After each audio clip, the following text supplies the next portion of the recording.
wala ng tao, punong-puno pa rin ng mga alaala. Anak, umuwi ka na. Assalamualaikum warahmatullahi wabarakatuh. Anak, kung sakaling marinig mo mensahe kung ito, wala akong ibang hangad kundi ang kabutihan mo. Anak, hindi ko hiniling na suklian mo lahat ng sakripisyo ko.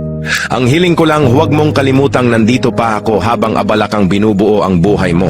Noong maliit ka, ako ang mundo mo. Ngayon, masaya akong lumaki ka na. Pero minsan, namimiss ko rin ako ang una mong hinahanap. Mas masakit pa sa pagod ng pagtatrabaho ang maramdamang hindi mo na kailangan ng payo at presensya ko. Lahat ng puyat, pagod at luha ko sulit naman sana. Pero masakit kapag pakiramdam ko ay unti-unti mo na akong nakakalimutan. Hindi ako umiiyak dahil tumatanda na ako.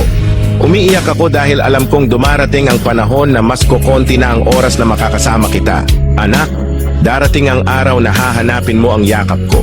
Sana bago dumating ang araw na iyon may oras pa tayong magkasama. Anak, lubos na nagmamahal sa'yo.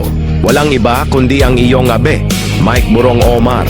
Assalamualaikum, anak. Parang unti-unting dinudurog ang puso ko, dahil nakikita kong ang panahon ay hindi na natin